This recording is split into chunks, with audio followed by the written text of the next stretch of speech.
quiet, okay? Written by Pablo Neruda, poetic devices in the poem, right? So in keeping quiet, first you will find in these lines, okay? You can underline them. Alliteration. Alliteration, as I told you, consonant sounds when they are repeated, right?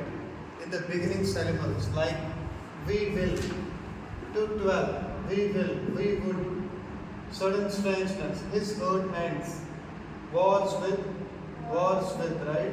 So like in these words you will find alliteration, means in the beginning of these words a consonant sound is repeated, we call that alliteration. Is that clear? Yeah. Moving forward, assonance. Assonance means when this, what we call that? Well, when vowel sound is repeated. Alliteration means when consonant sound is repeated. Assonance means when vowel sound is repeated. As we have already discussed it, right? Now we will count to 12. So this sound is repeated. Not move our arms so much. Again this O sound is repeated. So it means that assonance, you can underline these two lines. It means that assonance is their poetic device.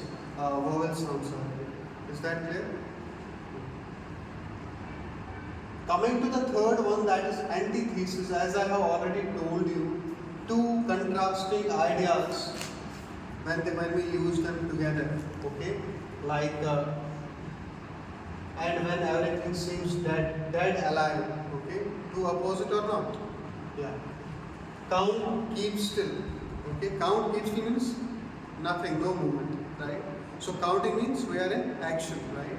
So count, keep still. Antithesis, dead alive, antithesis.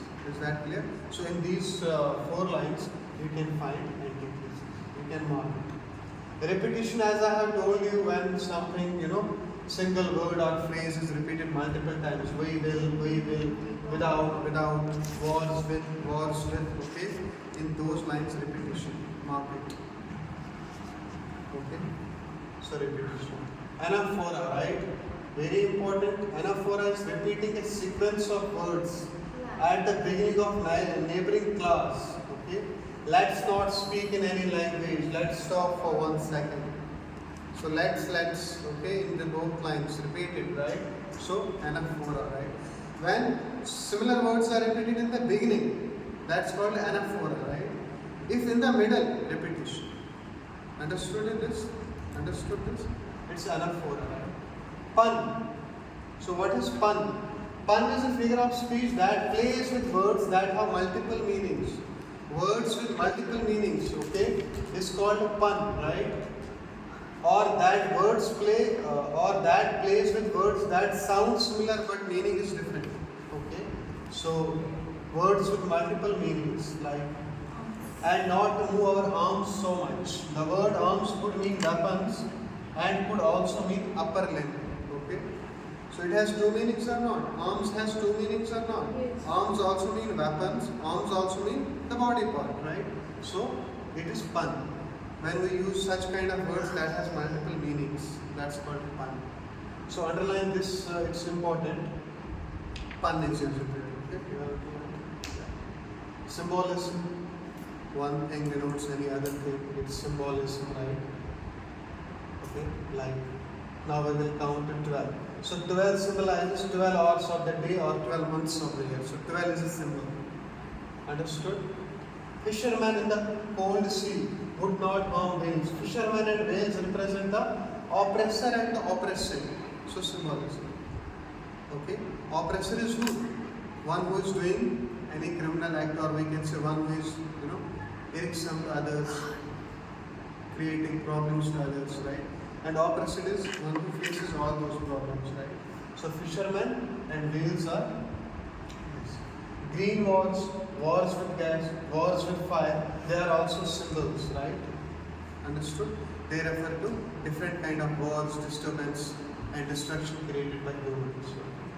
Transferred epithet, as I told you, when an adjective will shift to another noun and modify it, okay? Like in the previous video, in the previous poem we have seen that, okay? Trembling hands and all, right? So fishermen in the cold sea. Fishermen who are so cold that they do not feel any emotions while harming the whales. Okay?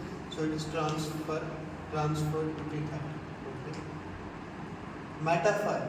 Would put on clean clothes, right? It's metaphor. Okay? Clean clothes are compared to new perspective or new outlook. Okay? In the shade, doing nothing. So shade here refers to protection. So again, metaphor. Is that clear? Personification, as I told you a couple of times, okay? Human qualities being given to non-human. The earth can teach us. Teaching human quality. Earth can teach us. What is this? Personification. Earth is personified. Imagery, creating images in the mind. Fisherman in the cold sea.